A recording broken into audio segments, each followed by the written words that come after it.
Hey guys, it's Madison, and it is now March, which means that February is over. So I wanted to just have a really quick video just kind of sharing what I did as far as language learning or exposure throughout the month of February and how I feel about that. So starting off with Japanese, I got a total of almost 7 hours of studying or exposure in that language.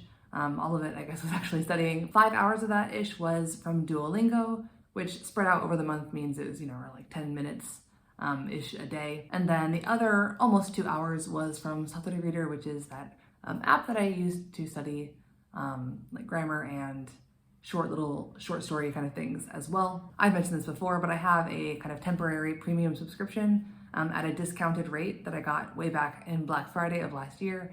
And that's going to expire on March 5th, I believe. So I only have a couple days of it left. I kind of wish I had taken more advantage of this throughout the month while I still had the subscription, but yeah, at least I got 2 hours. That's better than none for sure. Moving on to Mandarin Chinese, I got just over 11 hours of Mandarin exposure this month. There was no active study, no do Chinese reading or anything like that.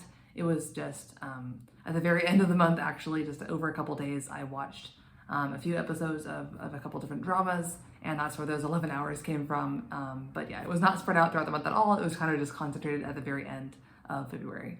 And last but not least, Korean. Korean was by far the kind of biggest chunk of my effort / exposure. So just going through kind of what I did from smallest amount of time to biggest amount of time.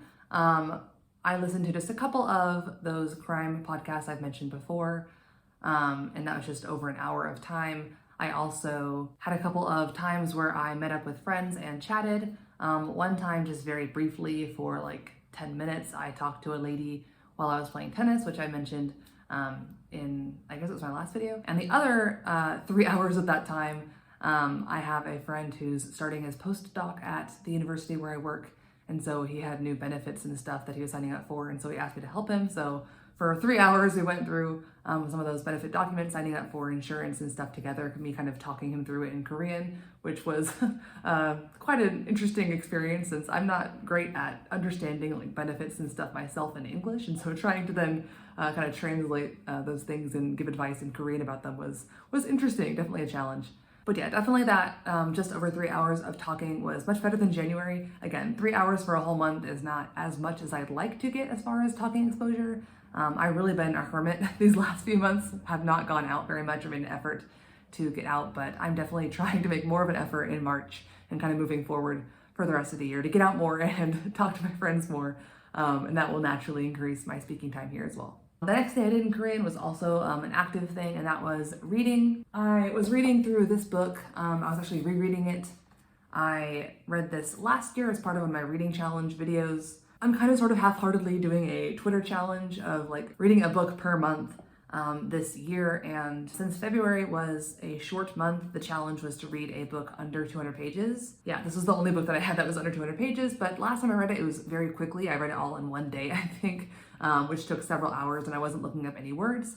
So this time I wanted to reread it. It was a fun kind of junior high school fun novel, and I wanted to kind of read it more slowly, look up all the words that I kind of could sort of guess their meaning or wasn't so sure of their meaning, and yeah, took it a lot more slowly. So I spent 3.5 hours rereading parts of this. I meant to finish it, but I definitely got off this habit early on in the month. I think I actually did reading 7 out of the first 10 days of the month and then totally dropped the ball and didn't read any more after that point. So hoping to get back into that reading habit for March for sure. And then beyond that, the rest of the time was all just a bunch of like dramas and variety shows. Definitely mostly variety shows. I watched 5 hours and 20 minutes of dramas, and that was me rewatching the drama Startup, this time with my brother, him for the first time. And then, we haven't finished it obviously, only 5 hours, but we started it. And then the other big chunk of time was 25.5 hours on variety shows. 6.5 of those hours are just me watching 연애 참견, which is like a relationship dating advice show in Korean. And then the other 19 hours are me watching like other variety show programs, mostly Running Man. I think all of that actually was Running Man. So we're kind of going back from the very beginning of Running Man and watching all the episodes. I think we're in the 70s now, so we're definitely way behind. I think we're in like the episode 500 something currently, but that's what we're doing.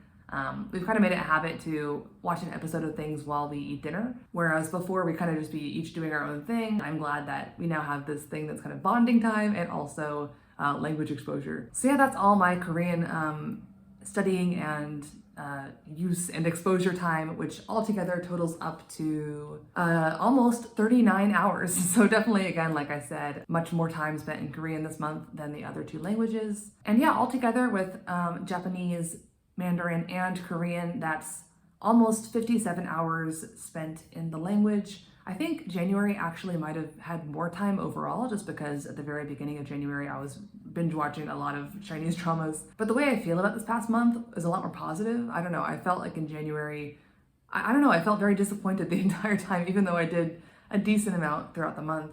Whereas February, I think I was just more kind of slow and steady, kind of having good habits, even though I didn't have as many maybe big study sessions that added to the time as much as January.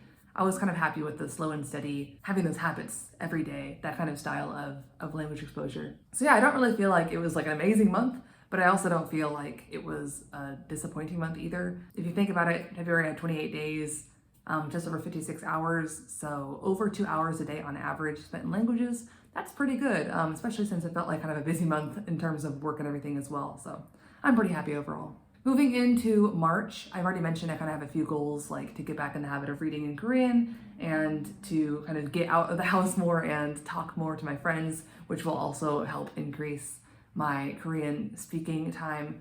But beyond that, I really want to spend a lot more time immersing in Japanese. I've mentioned this before, that I finally found a couple of shows on Netflix that I've been watching that I'm interested in to a certain degree. And then as soon as I found those shows, I kind of dropped off the habit in January immediately. And I'm trying in March to get a ton more exposure to Japanese shows. Because like I said, this past month was all kind of just active, small things like some Duolingo every day and Satori Reader, which is a good app, but I you know, those things should be accompanied by also hearing the language in its natural use. So definitely need to get back into those habits as well and get that as more of a daily life kind of occurrence versus once every blue moon kind of thing. So yeah, that was February. That's what I'm thinking moving forward into March. And yeah, we'll see how that goes, and I'll see you in the next video.